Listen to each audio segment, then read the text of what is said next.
मोर्शी येथे तिसरा corona positive रुग्ण आढळल्यामुळे नागरिकांमध्ये भीतीचे वातावरण निर्माण झाले आहे। तसेच नेरपिंगळा येथील 40 वर्षीय कोरोना पॉझिटिव्ह रुग्ण सापडल्याने चिंता व्यक्त करण्यात येत आहे।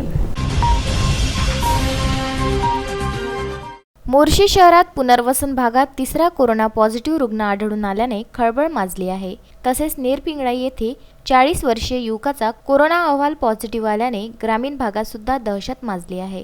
दिवसेंदिवस कोरोना महामारीची साखळी तुटण्याऐवजी वाढतच आहे। मोर्शी तालुक्यात रोहनखेड, विचोरी, काटपूर, नेरपिंगळाई तसेच कोरोनाच्या आजाराने संशयित असलेल्या रिद्धपूर येथील एका वकिलाचा मृत्यू झाल्याने मोर्शी येथील न्यायालय उपजिल्हा रुग्णालयाची वैद्यकीय अधीक्षक यांच्या आदेशाने सील करण्यात आले असून न्यायालयातील एका न्यायाधीश व वकील मंडळींना तसेच कर्मचाऱ्यांना होम क्वारंटाईन राहण्याचा आदेश आरोग्य विभागाने दिला आहे। नगर परिषद प्रशासनाची संपूर्ण टीम घटनास्थळी उपस्थित होती। कोरोना पॉझिटिव्ह रुग्ण आढळून आल्याने नगर परिषद प्रशासनाची संपूर्ण टीम घटनास्थळी उपस्थित होती, पण मोर्शी येथील उपजिल्हा रुग्णालयातील वैद्यकीय अधीक्षक तसेच त्यांची चमू या ठिकाणाहून कोरोनाग्रस्त रुग्णांचे इतर कुटुंबीय अमरावतीला पाठविण्यात आले। त्यावेळी उपजिल्हा रुग्णालयातील कोणीही कर्मचारी अधिकारी उपस्थित नसल्याने त्यांच्या कार्याबद्दल आश्चर्य व्यक्त केला जात आहे। मोर्शी शहरामध्ये अगोदर 2 पेशंट सापडलेले आहे।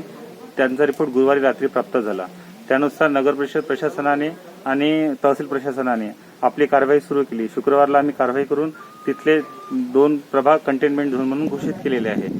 परंतु आज दिनांक 19 तारखेला रविवारी आज सकाळी अजून एक रिपोर्ट प्राप्त झाला आहे पुनर्वसन कॉलनीतला। तिथले पण पेशंट पॉझिटिव्ह निघाले आहे।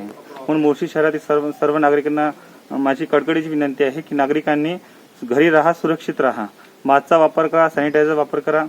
संजय गारपवार, विदर्भ न्यूज, मोर्शी।